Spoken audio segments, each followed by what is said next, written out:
Several years ago, another story was written. Notice the blue, the green, and the red in the circle here. This is Perfect Circle. Bonus content to Twofold, unlocked after completing both routes. If you haven't played the game yet, go play it. The journey is worth it. Perfect Circle is, from what I can tell just rifling through these, Perfect Circle is very much a companion piece of bonus side stories to bring the plot, and the world in general, full circle almost between Olive's story. This is After Hours. August ends her day with a tired sigh, flipping the sign on the door of the diner from open to closed. Bell House seems like an entirely different restaurant after hours. She'd been here countless times as a customer, but never once experienced the peace and quiet of the place when the lights were dimmed and the last customer had long since left. She sits down at the front counter, grateful for her first chance to rest in hours. After an entire day of running back and forth, taking orders, delivering food, and cleaning tables, August feels both her muscles and mind aching. She reaches into her apron's front pocket and pulls out a wadded pile of bills, the fruits of her labor. She does her best to straighten them up as she counts the day's wages, but she's so exhausted that she half-heartedly piles them up as she goes. 5, 8, 9, 10, 15. She almost loses count when a white takeaway box and to-go cup unexpectedly drop in front of her. Ariel smiles warmly when August looks at her, taking a seat beside her. Hey, August. Sorry about the crazy first day. Oh, this is the owner. We heard about her. From Olive and August in all this. I don't normally condone trial by fire, but, well, everything will seem easy after this, right? Ah, that's true. To be honest, I wasn't sure if I could survive another week of this. Goodness, no, dear. I'd quit if we had a whole week of nights like these. How'd you do? Alright, I think. The table numbers gave me trouble at first, but I think I've got it now. Makes sense. That's great. I knew you'd get the hang of it in no time. Ariel nods to the to-go boxes in front of her. This is yours. Remember, you'll always have a hot meal here, even if you're not working. Oh, That's very nice of you. Thank you. Of course. I'm gonna finish up cleaning up the kitchen, but you take your time. Let me know if you need anything, okay? August nods as Ariel stands up and disappears into the kitchen. She peeks into the to-go box, her favorite meal within, obviously fresh out of the kitchen. She feels a light flutter in her stomach, a feeling she's only just started to get used to. The watercolors here are gorgeous. She says another thank you to the owner, this time for the little one. August has known about her pregnancy for a month now. Since then, she started making arrangements to the best of her ability. She is not rich, nor does she have her parents to rely on. And her boyfriend, as great as he has been for the years they'd been together since high school, is still only a boyfriend. So August dropped out of college last week. Her textbooks, still in pristine condition, are sitting in a corner of her kitchen. She would go back soon, she promised to herself. For now there was someone, infinitely more important to prepare for. August puts a hand on her stomach. The fluttering begins again. August smiles to herself. This is new for her, and a little scary. More than anything, she feels a love in her heart that she wants to nurture and protect. She dons her coat and hat when she's done eating, and bids farewell to Ariel, the only other person who knows about her pregnancy, and the only one who has offered her this job with a generous wage to help out. Oh, she really is a blessing. Working hard is good and all, but make sure you take care of yourself too, okay? Oh, this is,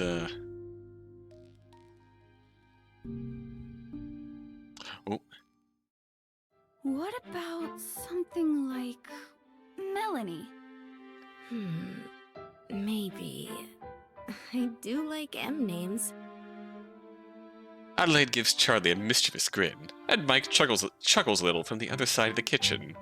The smell of roasted vegetables and chicken fills the home, back when Mike used to cook more regularly. Okay. How about Marigold? Or Madeline? I think something cute would be good. She's definitely gonna be a cutie. I mean, look at her parents. Aww. Adelaide laughs as Charlie leans over, speaking close to her belly. When are you becoming cutie? Your poor mama can barely walk, you know. Aww. Oh, With a clatter, Mike drops whatever he was washing and rushes over as Adelaide's laughter stops abruptly and she places a careful hand on her stomach. Dot. Panicked Mike noises. Oh gosh. Adelaide, deep breaths. Is it time? You okay? Charlie, can you start the car? no, wait. It's not that. She's just... she's kicking a lot. Oh. Charlie and Mike heave a huge sigh of relief in unison. Mike stays by his wife's side, holding her hand. You sure?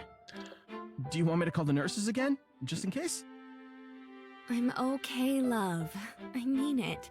She's just active at dinner time. You know that. I can't imagine being that far along. My feet are already sore, and I'm just a couple of months in. Well, you are pretty tiny. Your stomach will probably be the size of you by June. Oh. I'll probably have to roll to the hospital. They all laugh together now, the previous scare already faded away. There are many of these now that Adelaide's due date is just in a couple of weeks.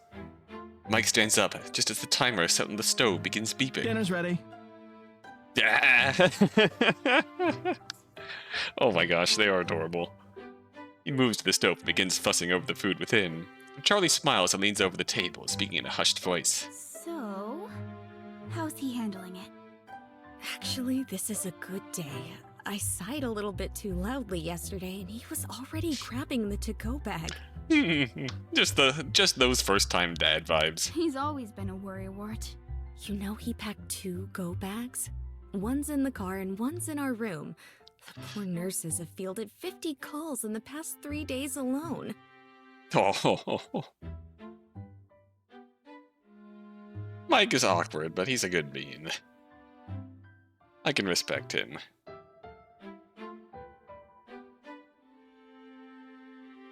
But honestly, these two, Oh, he's so sweet. it is really cute getting to see a view of these two. We found out so much about Adelaide post-mortem.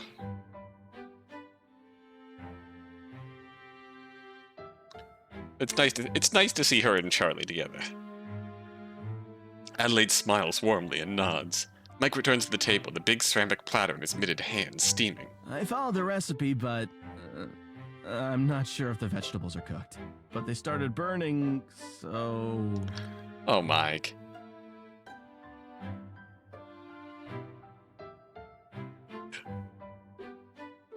He sets the dish in the middle of the table, slipping off his gloves and tossing them onto the counter behind him. He avoids eye contact with both Charlie and Adelaide all the while, sheepishly staring down at the food. It looks great, Mike. Oh. He sits at the table next to Adelaide, and the three take a minute to serve their plates. It's a familiar scene by now. Charlie's spot at the table had been there before Mike's. It was because of her that she and Adelaide had met Mike 2 years ago. To this day, Adelaide teases Charlie over her ability to rear-end a parked vehicle.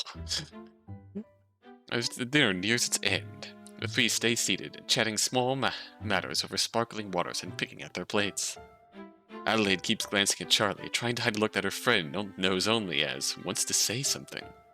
Charlie lasts about 3 seconds before finally pressing the matter. Aid? What's up? It's just, you know... She pushes some vegetables on her plate around, biting her lip as she seems to revise her next sentence in her head. She looks at Mike for help. Takes a moment to fold and over a napkin on the table. We wanted to offer you a room here, if you want. What? Adelaide elbows Mike with a stirred but warm look. He gives her a bewildered stare in return as she shakes her head in exasperation. I love you so much, Charlie. You know that, right? Mike loves you too. You're always going to be our family. Adelaide reaches out and grabs her friend's hands. You're so important to me. I hope you know you're always welcome in our home, no matter what. And newborns are tough, you know? You'll need time off work to rest and recover and... well, everything. I already asked for a split leave at the shop. I'll stay here with Adelaide for a month, and then I have another month to use down the line if you need anything. Oh. So, Adelaide and Charlie were best friends as kids themselves. Together they met Mike. Adelaide and Mike fell in love, got married. Obviously, Charlie went her own way briefly. And that did not end well. I forget the exact circumstances, but obviously Caprice's dad not in the picture. So, at this point in Charlie's life, they offered her a room at their place because they really were family in their own right.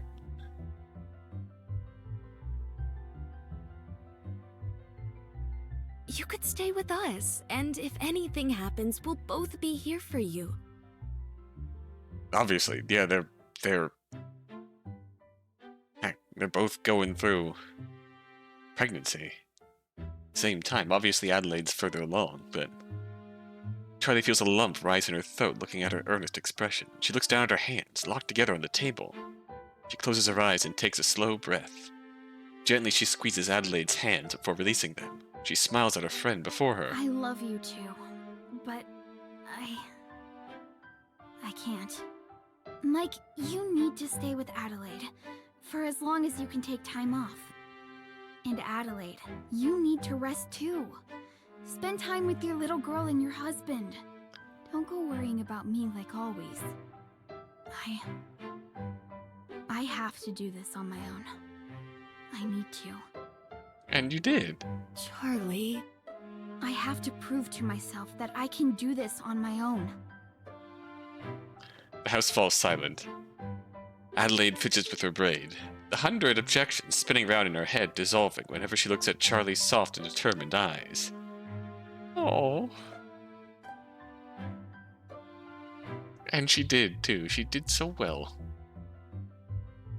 Are you sure? This world full of amazing moms. I am. Then... okay. Amazing moms. August, Adelaide, Charlie. Just one thing, please.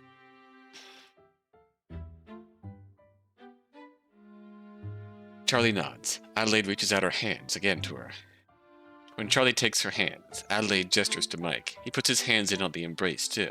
You're not alone. Always remember that, okay? If you need anything, I mean anything, let us know. I don't care if it's 3 in the morning and you just want to come over and crash for an hour so you can nap. We're here for you. Charlie looks between Mike and Adelaide. Their hands hold her own firmly. She knows without a doubt in her mind that Adelaide means every word. The home is quiet, yet the overflow of love and understanding between the three seated at the kitchen table fills the silence. Millie? Huh.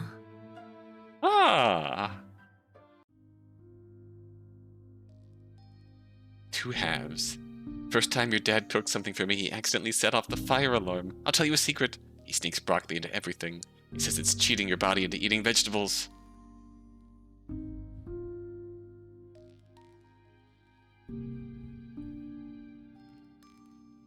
The flower of February. Oh, this is very much, Oh, baby Millie. This is definitely baby Millie. Baby Caprice. Alright. I don't think anyone leaves wishing they had spent less time with loved ones. Christmas has always been special to me for that very reason. Oh, Christmas. Oh, baby. Shh. It's okay, little Millie. Look what I have here. It's from Grandpa Cal. Oh, oh, oh, oh. Oh gosh, he's precious. I love. Adelaide bounces the tiny baby in her arms, who squirms and fusses and wrinkles her face in response. She shakes the cloth kitten near Millie's face until its little dance catches her attention. Oh! Oh! Baby reaches for the toy and grips it tightly with both hands. She stares at its face with huge eyes. After a couple moments, erupts into delighted giggles.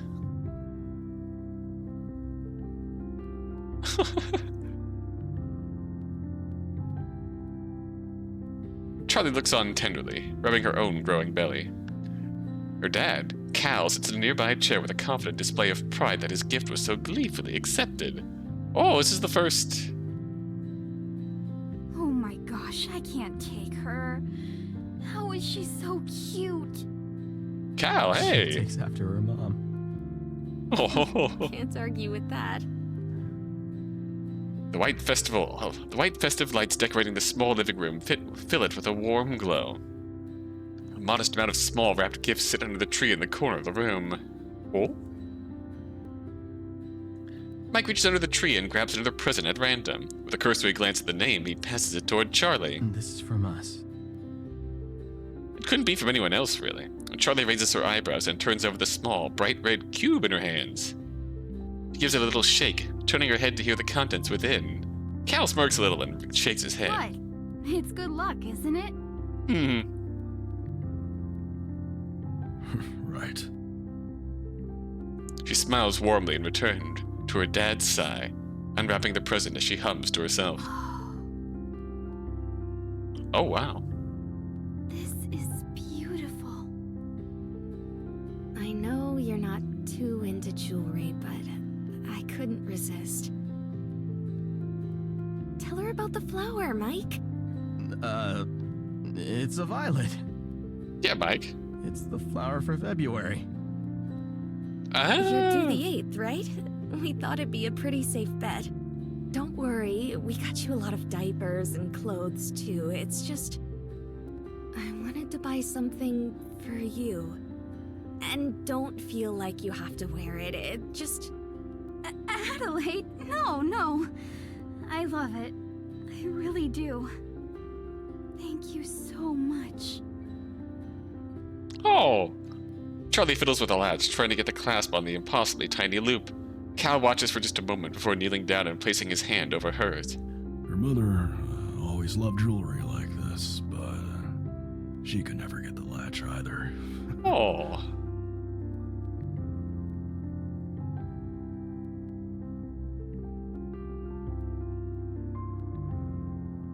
He laughs a little to himself. Charlie and her dad hadn't spoken much in the last few years, not until recently. It's been slow and uneasy, and Charlie didn't know how to tell him she was expecting, and her dad had never been the emotional type. But they're getting there. As Charlie looks at the bracelet on her wrist, her growing belly, and her dad's soft expression, she feels a comfort she didn't realize she'd been missing. Adelaide bounces the baby in her arms as little Millie starts to lose interest in the doll, shushing her softly. Shush. Oh, why don't you let me hold her for a bit? Take a rest. Hey, Millie. How's it going? Oh.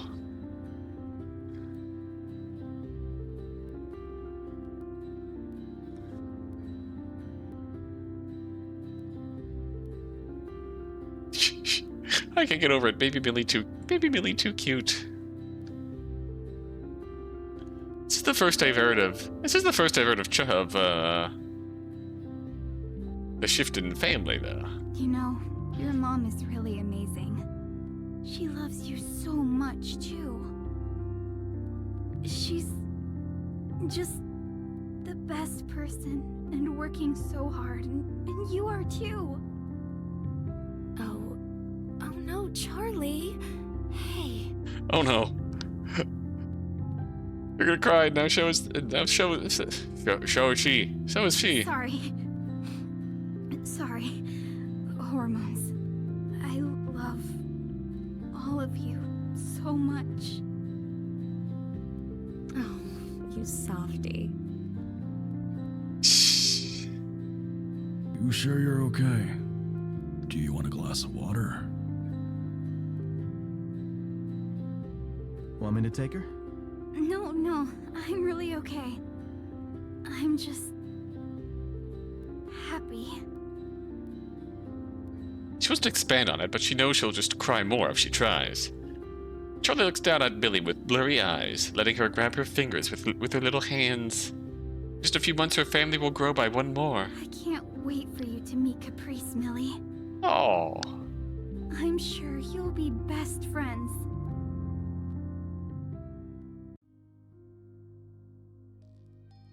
Raised by the sea, baby Caprice. Make lots of art. Save as much of it as you can, and never lose that spark of yours to create. Art, writing, it doesn't matter as long as it's your voice. Ooh? Caprice is coloring. Oh.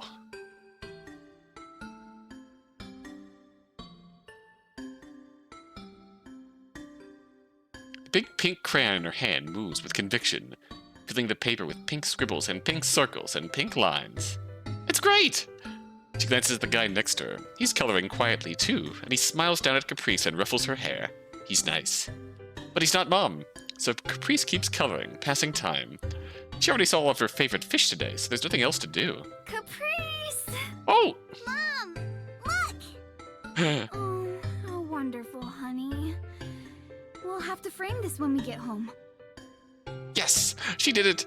Caprice is so happy to see her mom! She better make this picture even better if it's gonna be framed. Thanks again for watching her, Sam. Don't worry about it. She's the best. Oh. Give that man a Please let me raise. get you a coffee or something to say thanks.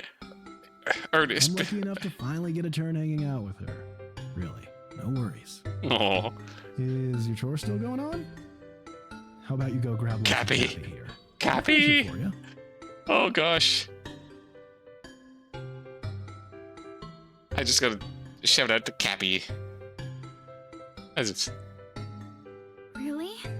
Are you sure? I'm already walking away. Have fun, you two. Oh. Mom sighs and waves goodbye to Sam. She seems tired. Caprice proudly rolls up her drawing and hops off her chair. Was Sam nice? Oh. He stinks at coloring.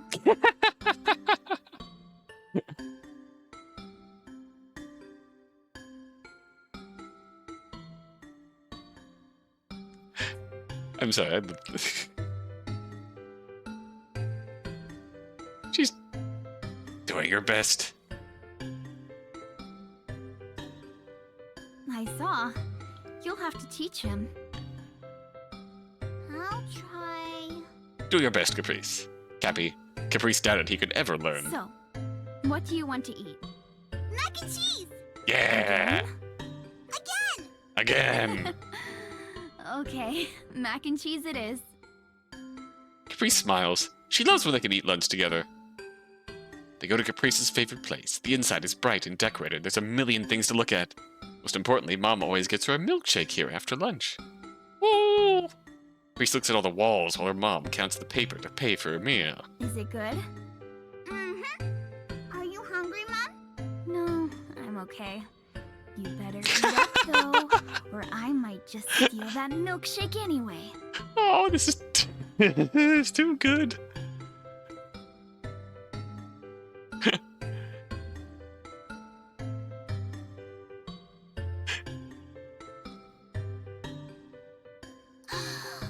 Danger. Caprice pretends to hide the milkshake, but really, she always leaves some extra for Mom. Oh, that's too sweet. That's too sweet. Oh, she's got the bracelet on.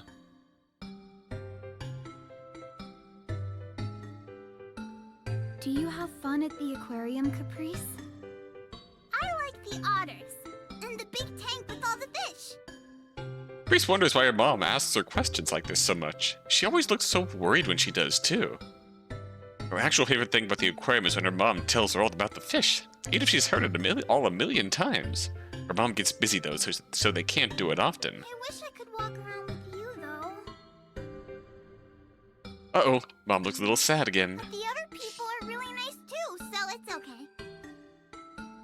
Her mom smiles but looks away. Caprice puts her milkshake back on the table, then unfurls the drawing in her pocket, her secret weapon to cheer her up. Mom, can you finish it for me? Oh, are you all done? Yep. Okay, so what do you want to title it? Big Blue! Yeah! It's modeled after her favorite tank in the aquarium. It's the biggest one with the most fish in it. She even drew the pink rocks at the bottom. Big Blue. Caprice. Mom writes Big Blue nice and pretty on the back, the drawing, and puts the date. She passes it back to Caprice to sign, and she does so with a strong swoop of her pencil. Done! Done. Good job. Will you hold on to it for me until we get home? Okay. Are you done eating? I love you too, honey. Oh, yep, thank you, Mom. Love you. Oh. Let's head back now, okay? Oh. So this is after... Oh, baby Millie. Oh, my heart can't take this. This is...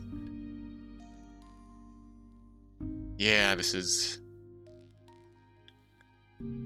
This has to be in the later days of Adelaide's life. Baby Millie. Millie bounds into her home, her backpack flopping up and down on her shoulders. Spring break, she thinks to herself, nearly tripping as she kicks off her shoes. I'm home. Welcome home. I'm in the kitchen. I'm making some fruit bowls. Go wash up, okay? Hello, home. I'm Dad. Hey, where's Mom? In the reading room, I think. Up, and up the stairs to wash up and then get her bags packed. But first... Mom, hi! Oh...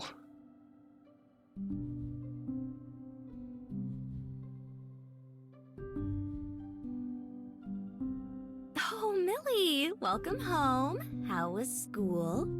Great, it's spring break now. Spring break! So I heard. Woo! Millie glances at the book in her mom's hands. She recognizes the cover. It's floated around their house for a few weeks. Every once in a while, its bright cover opened and a new edition scrawled into the pages. Compared to all her other journals, this one was definitely the nicest. But her mom, who usually filled a page more a day, was going through this one at a glacial pace. Her mom, possibly noticing Millie's eyes trailing to the cover of the book, clears her throat and rubs the top of Millie's head. Anyway, Millie, are you excited? I already spoke to Charlie. She said she'll be by in a couple hours to pick you up. Sleepover? I am. Millie's been lucky enough to be able to have a sleepover at Caprice's a few times a month. Tonight is her first full weekend sleepover. Mom looks back down at the book in her hands for a moment. I've been writing this book for you, you know?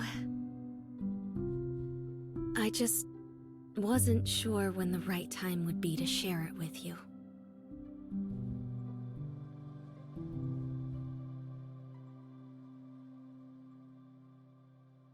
But I think there is no right time. Oh. Mom smiles the way she smiles when she didn't really want to smile. Millie looks at the back cover of the book. Do you want to read it together? Oh. An uncertain nod, Millie curls up on the ground, wrapping herself up in her soft blanket. Her mom gingerly reaches down to sit as well, pressing her back against the couch and adjusting the pillows.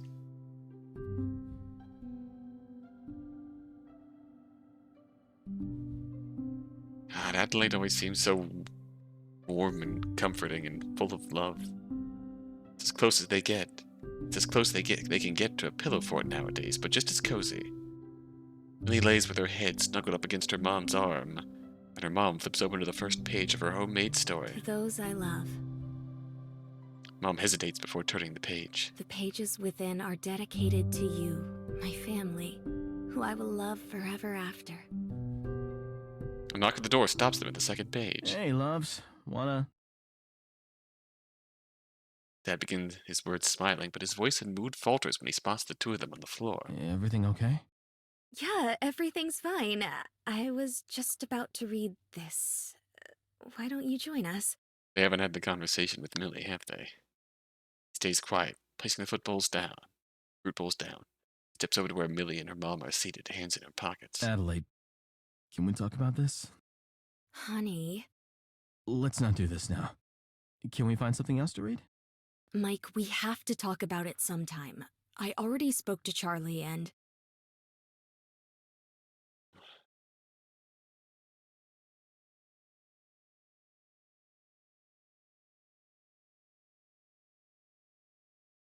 It's going. But we don't need to do it now. We're fine. It's a simple procedure. And it won't be the last. Millie's old enough now.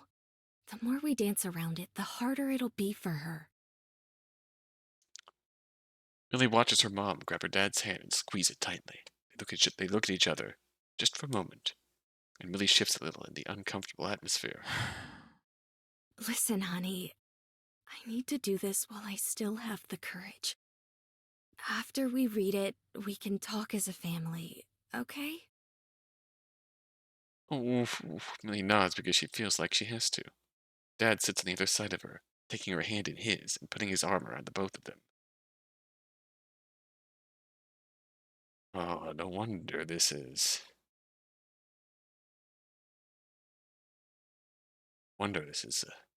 such a pain point for Millie, because she lived through these times.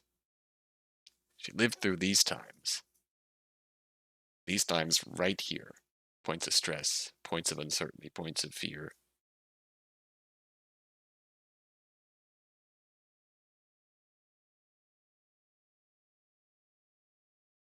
Family sits together in a sunset little room, snuggled up on the floor against the couch, as Adelaide begins reading a sad story.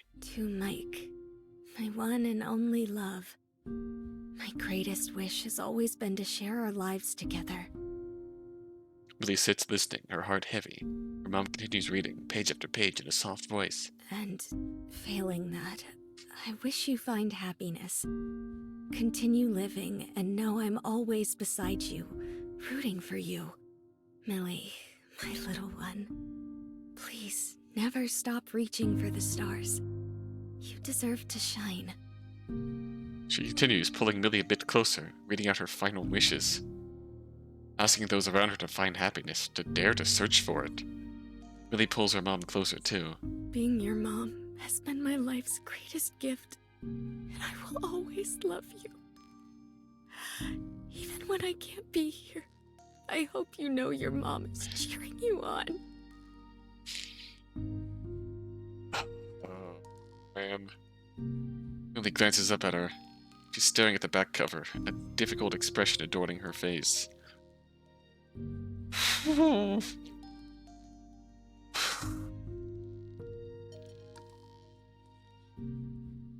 Oh. She's crying.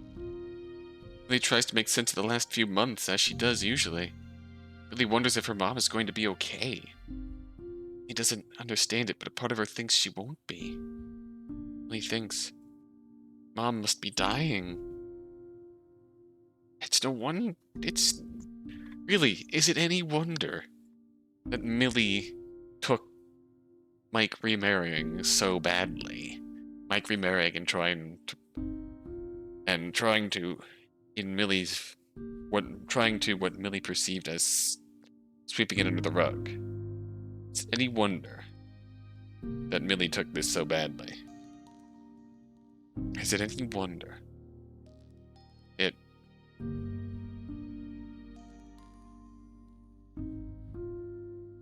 Millie reaches up to dry her mom's tears, unaware of her own beginning to pool up. To her side, her dad is silent, but holding the three of them even tighter now.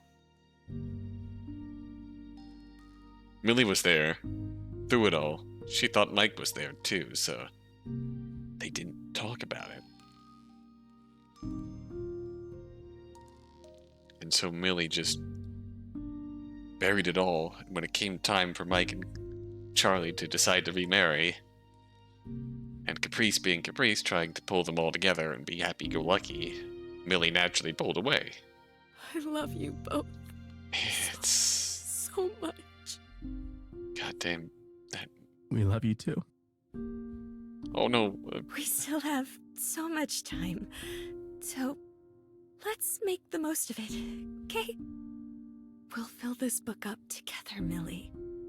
I'll write you stories and answer any questions you ask me, so you'll always have a bit of me by your side.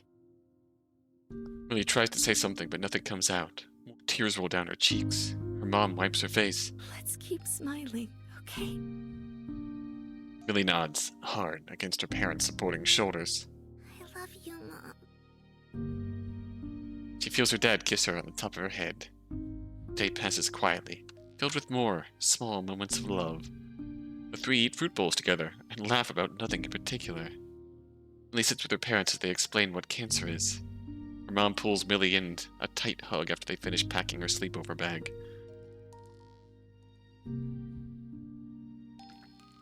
When Charlie arrives to pick her up, Charlie hugs all three of them too. Caprice volunteers to bring Millie's things into the car. They promise to have fun together.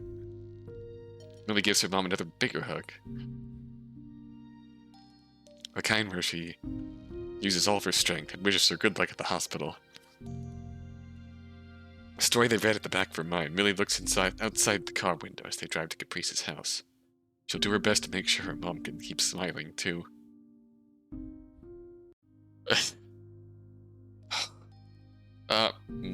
Hang on. I'll be right back to that.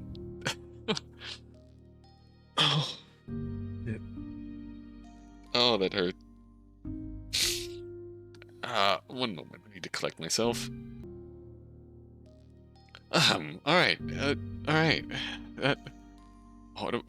Baby Olive. Page 75. Making hard decisions. Surround yourself with love. It's a lot easier to make the right choice for yourself if you have the support. Oh no, is this gonna hurt too? Is this gonna hurt too? This is gonna hurt too. Okay. Okay, protect August. She's so good. Look at her. Olive pushes their face deeper into their scarf. They walk slow to stay next to their mom, who doesn't seem to mind the cold as much.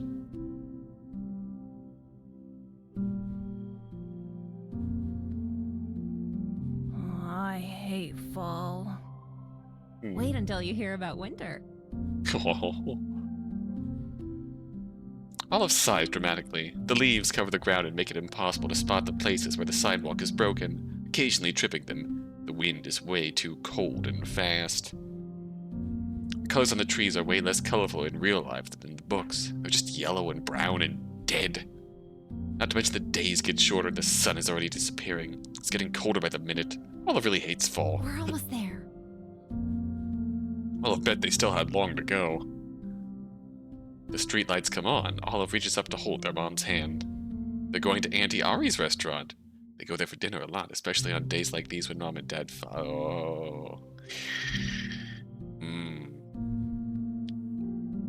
Yep, we got these implications on,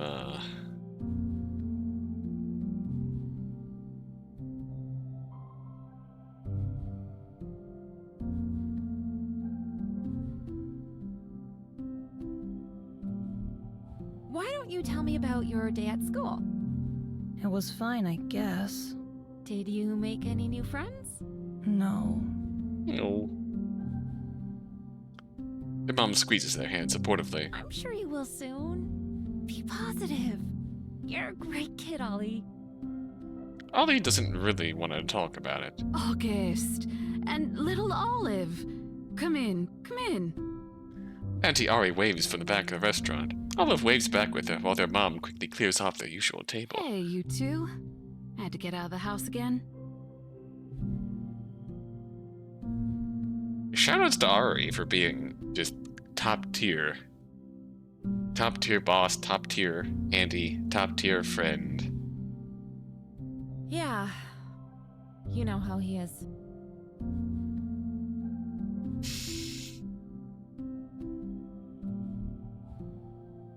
Dad got mad about the laundry.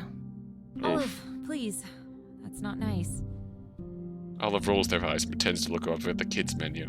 Mom is too nice. Want me to teach him a lesson? Yeah, come on, Harry. We're fine. He's just tired. That's all. Oh, August, dear. Auntie Ari exchanges a look with Olive, who shrugs. She sighs, places a hand on Mom's, and squeezes it. Are you still dropping Olive off tomorrow? You have your exams soon, right? Oh, did she go back to? Right. Actually, I think I'll be okay, so I'll come by for my shift instead.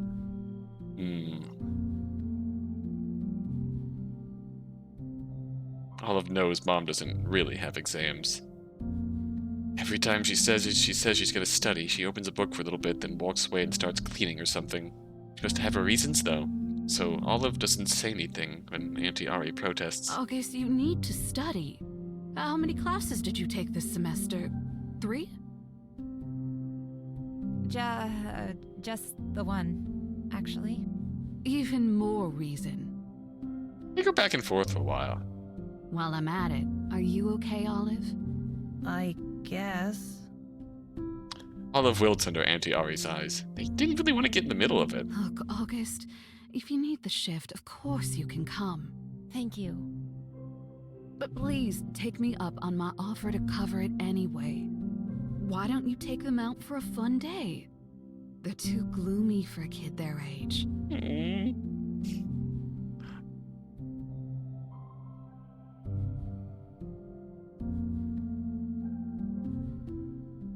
Auntie Ari pats Olive's hand and then gets up to take care of the other tables. Do you want to go out tomorrow, honey? You should work, Mom. I don't really need to. We'll be fine this month. Are you sure? You really are too serious for your age. Oh. Come on, we'll have fun. Mom pulls out a nearby newspaper. She flips through the pages. Oh, they're going to the aquarium. Look, there's gonna be What a a fun event at the zoo. zoo tomorrow. Why don't we go? Ooh. Olive tries not to look excited. That would be fun. Cool.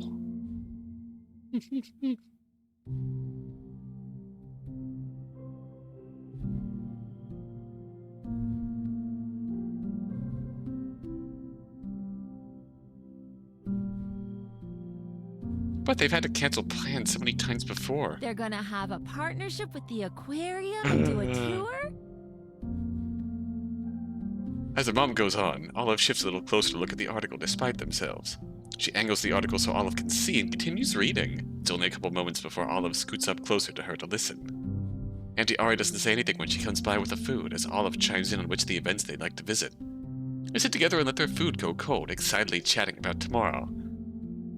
So, Auntie Ari's a good lady. Whoa.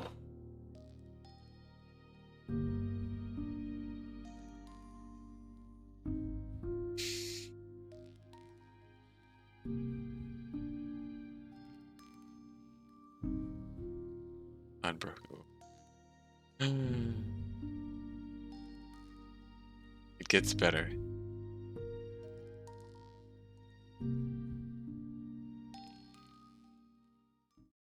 Why don't you go ask them to play? Oh? Olive sits on the swing, their legs, half-hearted kicks the only thing pushing them at all. Their mom gestured to the two girls playing across the park, tilting her head towards them all the while. Oh.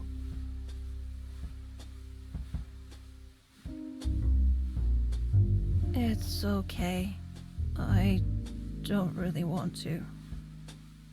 Oh, don't give me that, sweetie. What's wrong? If they wanted to play with me, they'd ask. I'll just bother them. Honey. It's not like that, Ollie. You have to put yourself out there. On cue, oh. On cue, the shorter of the two girls suddenly points at the two on the swing, speaking loudly to her mom. When her mom nods, she and the other girl dash over. Play obstacle course? Do it. Do it.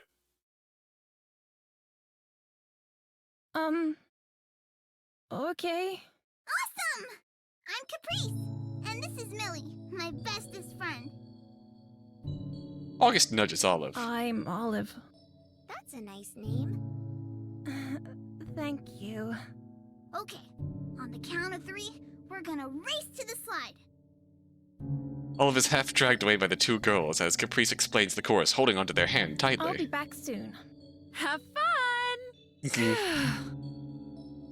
August glances up as two women approach, watching the three run off. Oh, moms! She makes friends Moms. everywhere she goes. Yes, the bestest moms.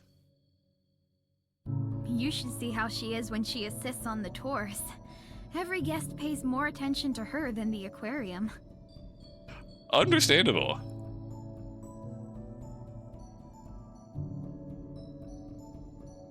I mean, I don't blame them in That this. sounds like good business. The two greet August with a pair of warm smiles as their small talk winds down. Hi, I'm Caprice's mom. This is Adelaide, my bestest friend. Nice to meet you. Oh.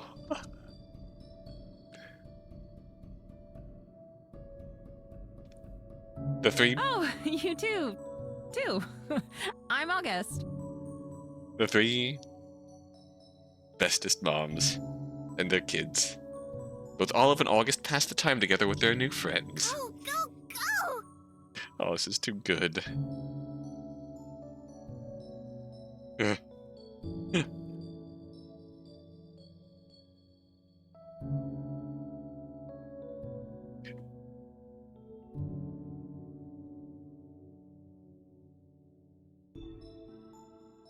As Olive stumbles over their own feet, Caprice quickly overtakes their lead and continues dashing ahead.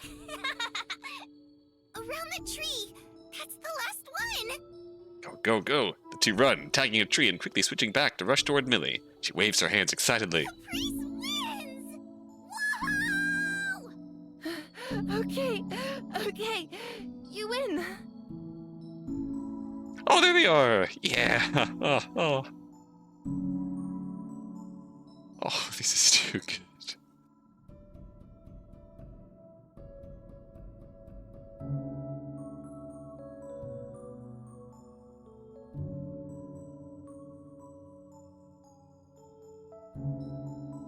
The sidelines. Three women watch the children warmly. The sun is starting to dip low in the sky already. So it's just... Well, it's just so nice to see Olive playing with kids their age. Do you two live nearby? Unfortunately, no. I had an appointment at the hospital here, so we were just visiting. Oh, I'm sorry to hear that. I hope it went well. Thank you. I hope so too. Olive stands at the end of the park, yelling impromptu rules for the race as Millie and Caprice as they run around now. Well, thank you, both of you, for the conversation. Seeing Olive like this is kind of bittersweet. I wish it could last longer. But speaking of, we should probably head back. I have a shift tonight. For just a moment, their paths crossed. Oh, good luck. Night shifts must be tough. Well, it's busier, but the clientele is more patient. It was so nice talking to you. Good luck with everything, all right?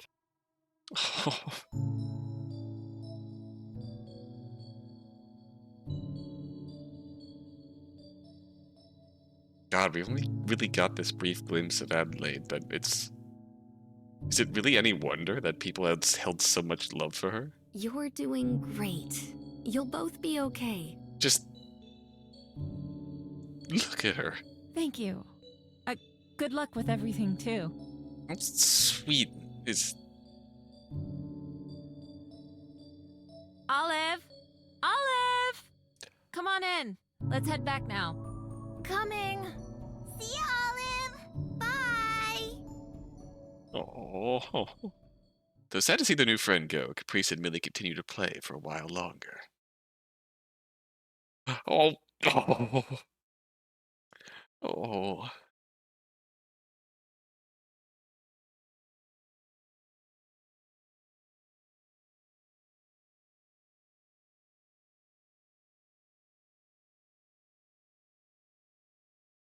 The sun is long past the horizon.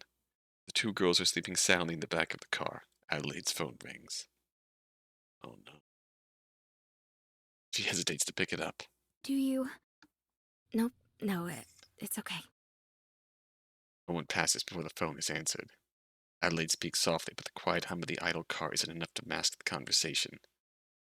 Charlie keeps her eyes closed and leans her head back, pretending that she can't hear. Pretending that she can't hear the doctor on the other end of the phone, saying things like rapid progression, hospice care, end-of-life preparation. Oh, Adelaide is doing the same, keeping her voice level, light, and murmuring affirmations as naturally as she can. The air in the small space is different. Oh.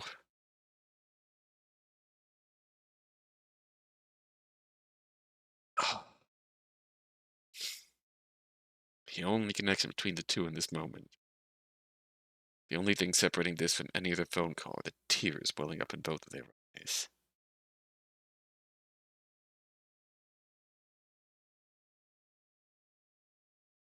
Adelaide hangs up the phone. She places it in her lap. With a careful movement, she opens the car door. I love you, baby. I love you so much.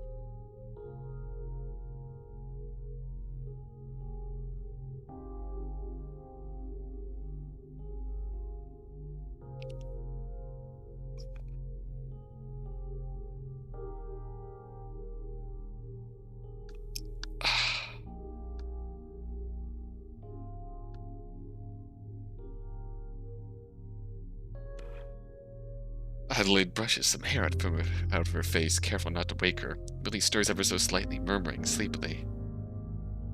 She closes the door and slumps to the ground. In less than a minute, Charlie is by her side on the ground, hand on her back. Oh. I should call Mike.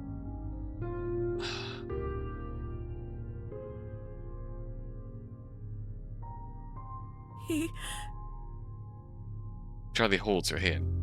As Adelaide's shaking hands try to reach for her phone, to speak to her husband, who is undoubtedly waiting by his phone at work. Take a minute, Aid. Just...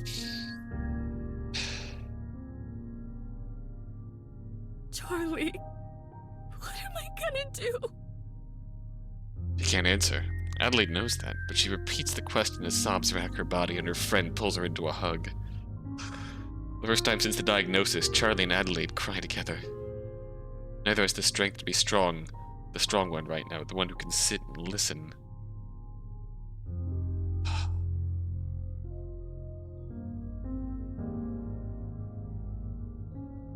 As time passes, as their tears slow, Adelaide manages to pull herself away from Charlie long enough to call Mike.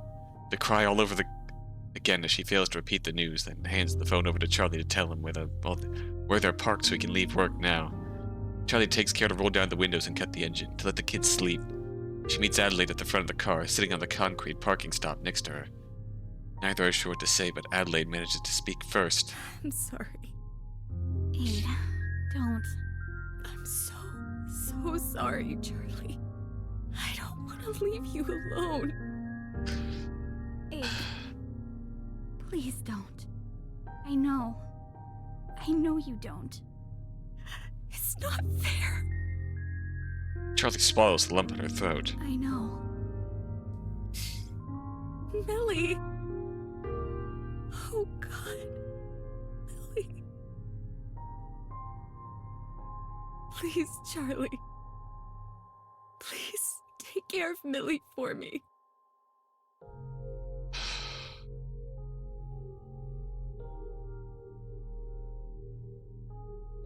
I will. I promise. And Mike, and yourself too, Adelaide, we'll figure something out, okay? We'll look out for each other. We have time, right?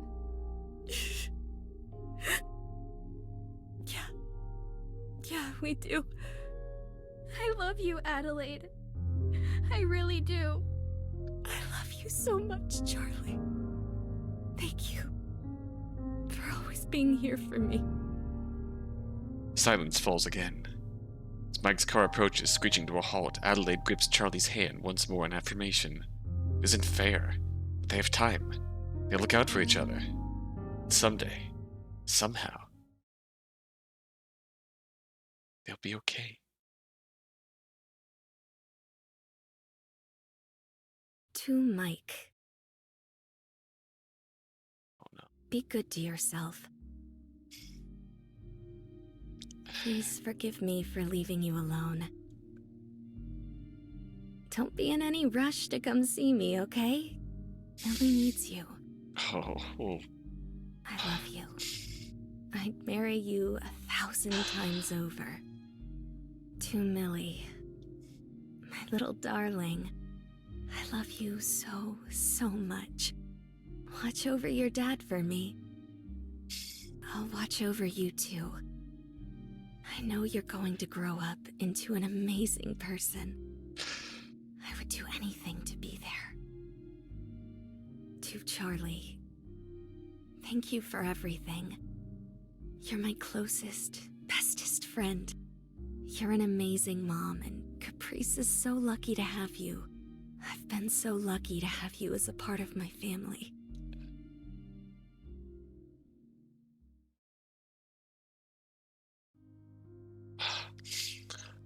Oh? Oh? End of it? Alright. Oh gosh.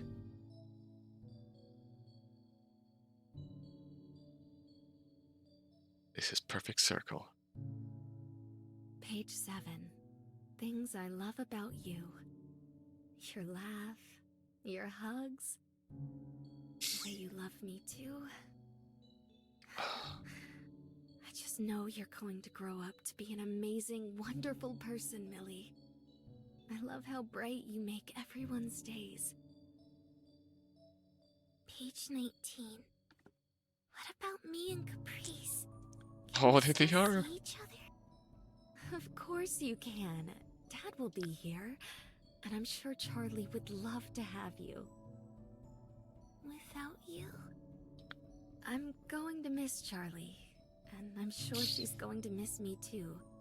But another thing we have in common is how much we love you. You can still go on sleepovers, have movie nights, visit the butterfly garden. I don't want to go without you. It wouldn't be the same. I know it wouldn't, sweetie. But Caprice is your best friend, and I want you two to be there for each other. You can still be her friend without me there. In fact, I want you to. Please don't push her away, okay? Okay. Page 31. For when you graduate middle school. Oh, look at them. Congratulations! You're so grown up now. I hope you have an amazing day. Tell your dad I said you can have as much cookie cake as you like. What if she doesn't like cookie cake anymore? It's fine. It's the thought that counts. If things change, I'll get the message anyway. Your Wanna take a cake break? of choice. Yeah, that'd be good. Page 33. The following pages are recipes for brownies, Oh. chocolate chip cookie cake, and of course, my one and only deluxe cheesecake bites.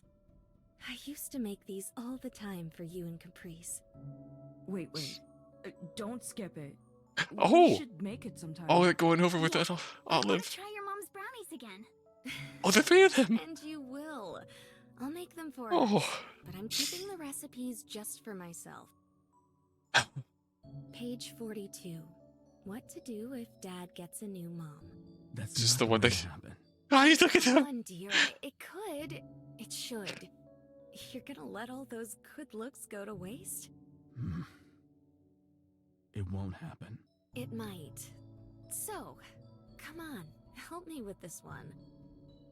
We can come back to it, okay? Fine.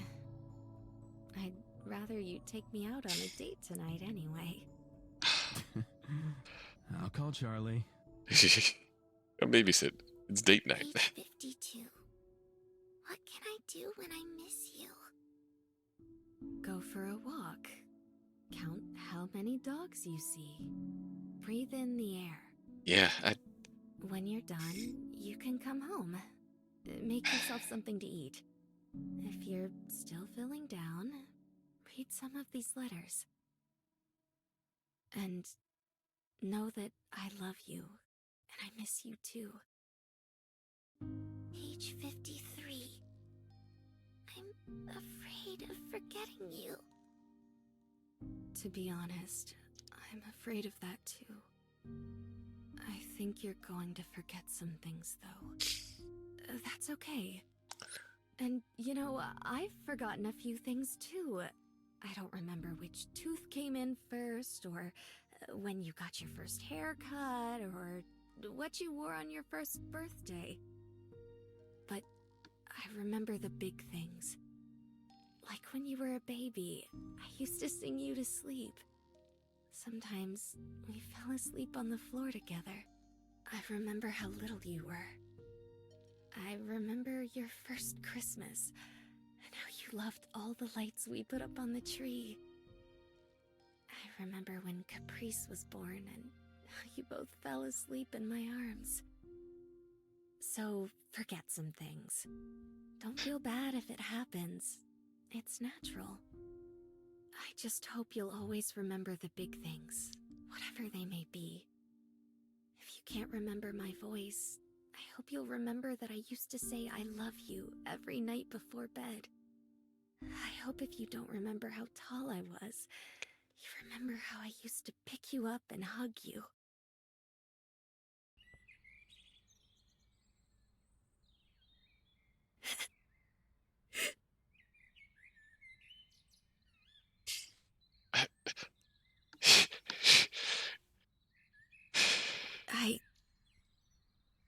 I miss her. I'm always scared of forgetting more about her.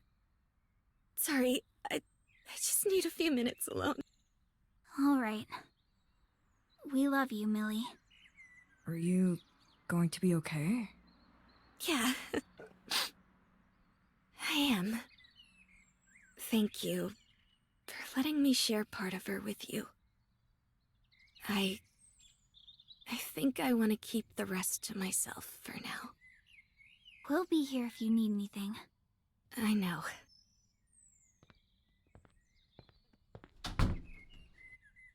Caprice? Yeah? Later, do you want to go visit her? Together? You mean... yeah. That'd be nice. And, do you think Charlie would want to come with? I think she'd love to.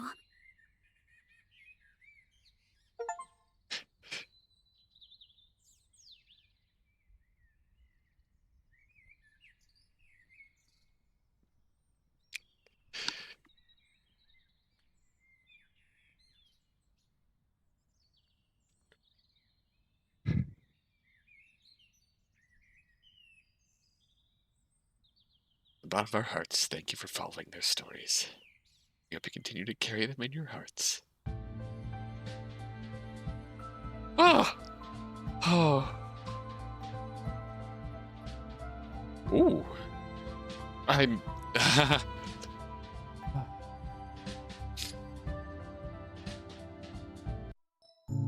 Yep, that's... Ah.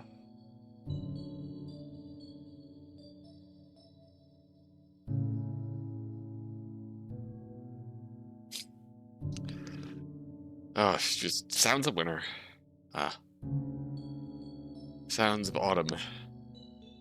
Echoes of spring. Oh.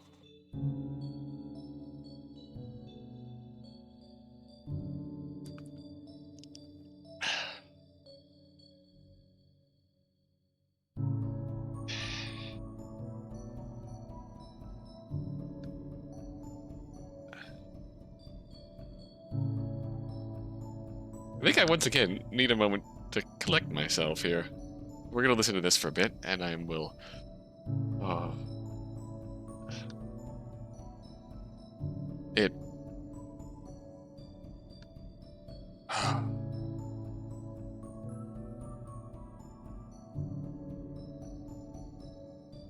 This really is a perfect circle, isn't it?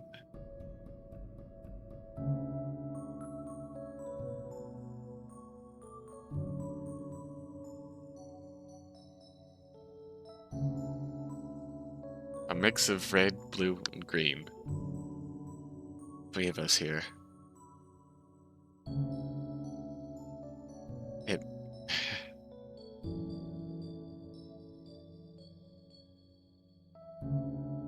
Gosh, they'll be okay. They'll be okay. In the end, they all drifted apart. But their paths all came back around together. From the 3 of them playing together offhand in the park before Adelaide and Charlie got the news that sent them and their family on this long and painful turn, trying to keep together. But when fate time would have it, they all came back around and okay, take him back.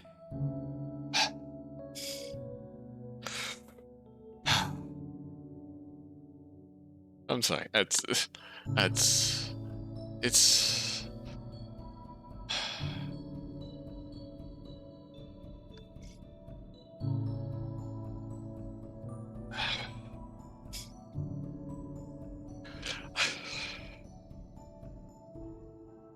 I knew what we were in for when I opened up Perfect Circle. I knew it was coming. I knew it was most likely coming. But it still hit me, and it still utterly emotionally wrecked me. Twice! Twice.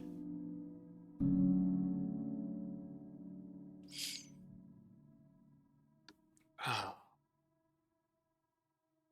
Is it fair to say that in the end, this really was... Obviously, you have Millie sharing the journal with her memories of her mom. We have Caprice's childhood memories at the aquarium. We have Olive's childhood memories. I wonder if they all recall that memory at the park. Possibly not. Just they've come so far since then. We know that Caprice obviously had her own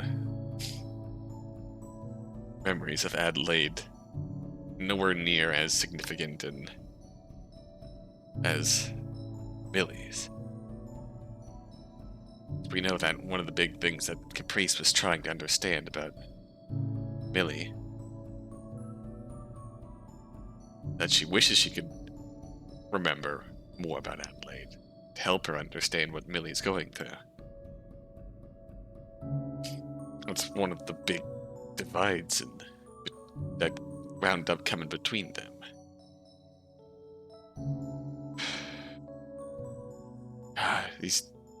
They have been through so much, but God, just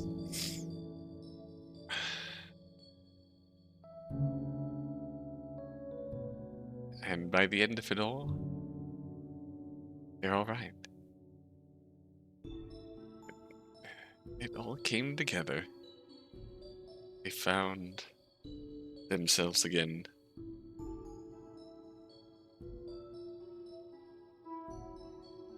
As the seasons marched on, their stories came back together. The end crossed paths like a perfect circle. And from here, obviously it'll be tough. They'll still have those difficult moments, but they've figured it out. They've come back together, they've opened up that dialogue, they've made strives to understand, and they're gonna be okay. They'll be okay. Gotta...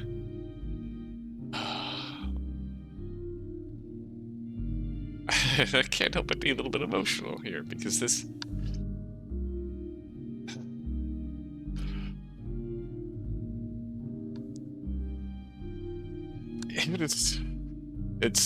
yeah, this...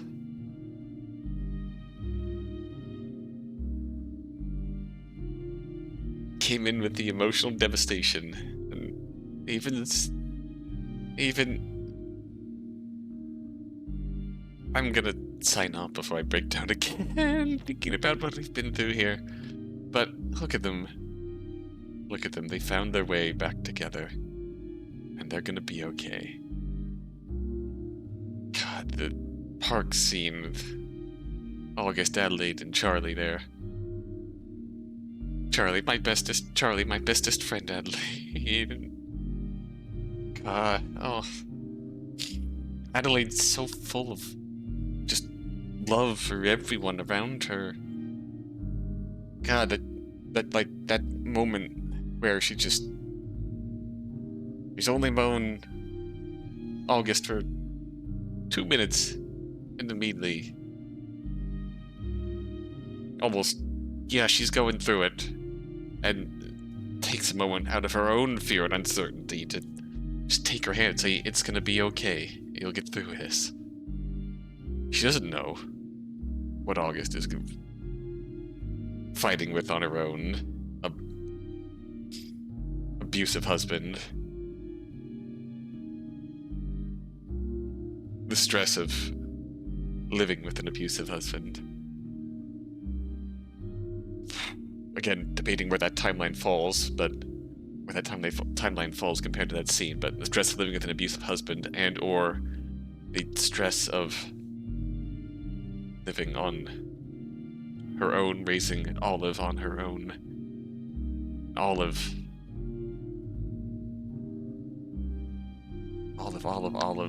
Smolive, baby Smolive, doing their best.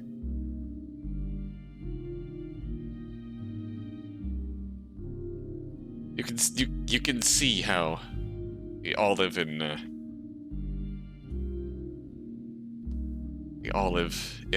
Caprice's route. It's the same Olive. It's the same Olive between both, but it more directly comes out in Caprice's route with the working these shifts, going for a business degree just to support their mom and the restaurant, because that's such an important part of their life, and their mom is such an important part of their life, knowing that she gave up college just to work to support Olive, to put them through college, to better themselves. Like, that's...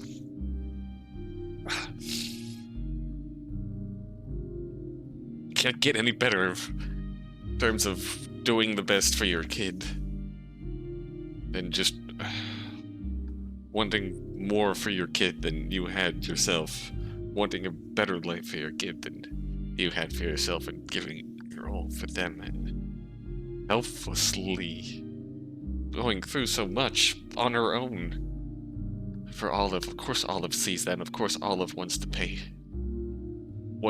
take care of her too. And God,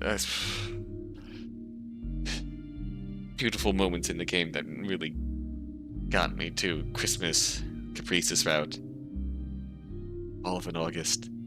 It's giving them that money back. August being the greatest mom.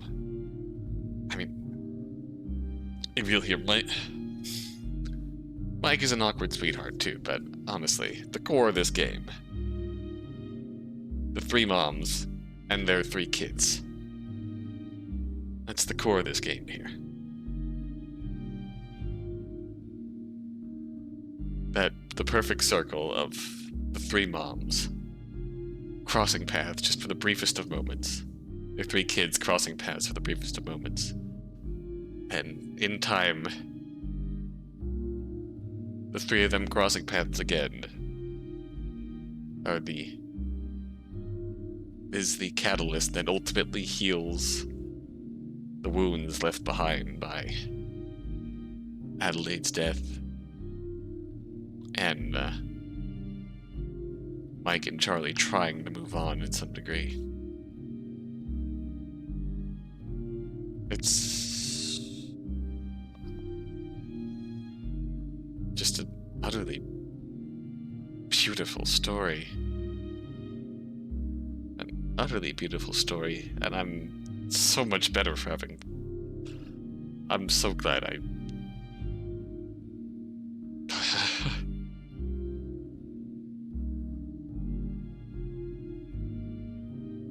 I'm gonna go have a cry now. Thank you for watching. Thank you for following this story.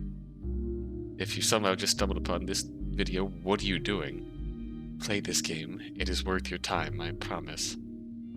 It is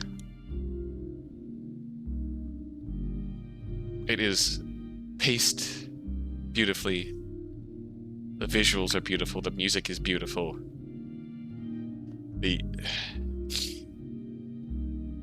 If you give this game a chance and let yourself in to this world, these characters will grow on you. You will see parts of you in this story. I guarantee it. Very real, emotional struggles here we're going through. And the catharsis is real, and it will make you feel. It will make you feel.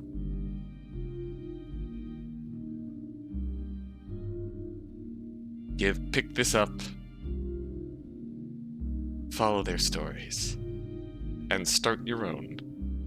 If there's anything we've learned, you can take from this game, it's that don't be afraid to start your own. Take that step to put yourself out there. Once you take that first step, who knows where that will lead you?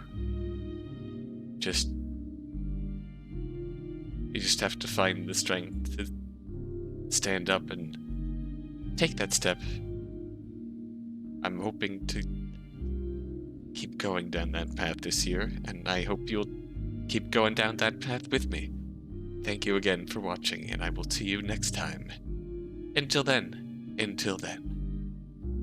I do love you.